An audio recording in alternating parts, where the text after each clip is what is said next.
Donc chaque acte d'adoration doit être fait sincèrement pour Allah Azza wa Jal et doit également être conforme à la sunna pour être accepté d'Allah Azza wa Jal. Et pour qu'un acte soit conforme à la sunna du prophète sallallahu alayhi wa sallam, il doit être en concordance avec la sunna dans 6 choses. Premièrement, il doit être en concordance avec la sunna dans la cause.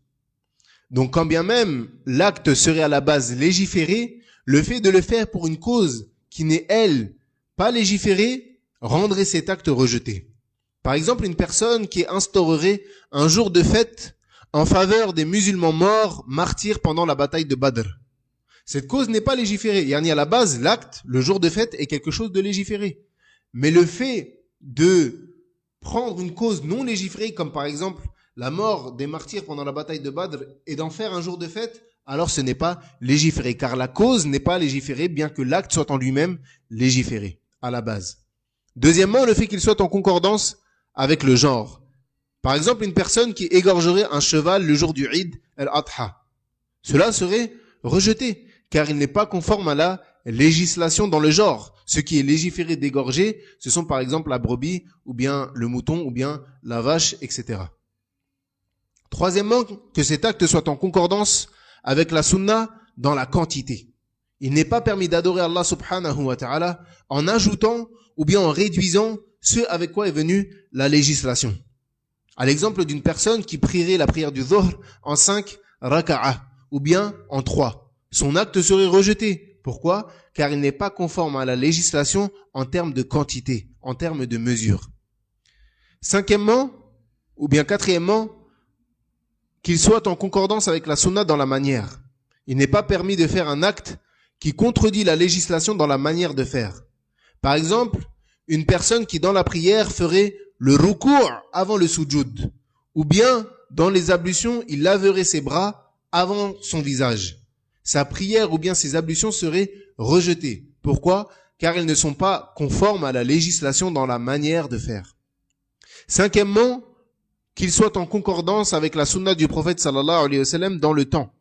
Exemple, une personne qui prie le asr avant l'entrée de son temps. Admettons que la prière du asr soit à 16h et que la personne prie à 15h30 sans raison légiférée. Alors sa prière est rejetée. Ou bien il égorge sa bête le jour du Eid al-Adha, avant la prière. Eh bien, cet acte-là n'est pas conforme également en ce qui concerne le temps déterminé pour faire cette adoration. Cet acte sera donc rejeté. Et sixièmement, le fait qu'il soit en concordance avec la sunna du prophète sallallahu alayhi wa sallam dans l'endroit, dans le lieu. Par exemple, une personne qui ferait la retraite spirituelle, l'I'tikaf, qui a lieu durant les 10 derniers jours du mois de Ramadan et qui de base s'effectue à la mosquée. Lui, il l'effectuerait chez lui dans une chambre par exemple ou bien dans une école. Cette retraite spirituelle serait alors rejetée car elle n'est pas conforme à la législation dans l'endroit. À savoir que la base dans les actes d'adoration, c'est l'abstention.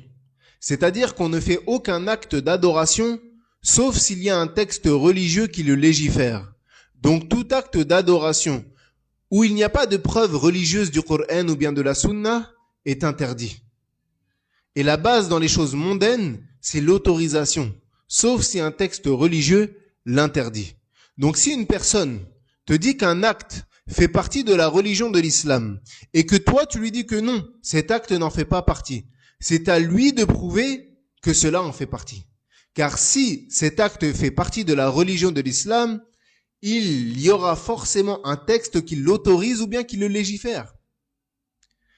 Et dans les choses mondaines, si tu fais un acte et qu'une personne te dit que c'est interdit, alors c'est également à lui de ramener la preuve religieuse que cet acte est interdit. Car la base dans les choses mondaines, c'est le fait que ce soit licite.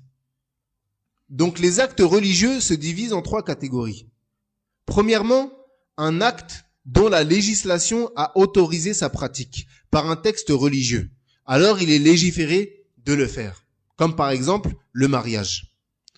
Deuxièmement, un acte dont la législation nous a interdit sa pratique par un texte religieux. Alors il est interdit de le faire.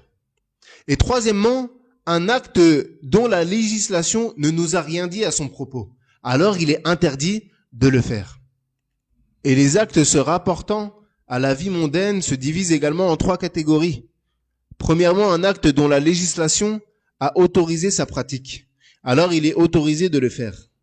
Deuxièmement, un acte dont la législation nous a interdit sa pratique, alors il est interdit de le faire.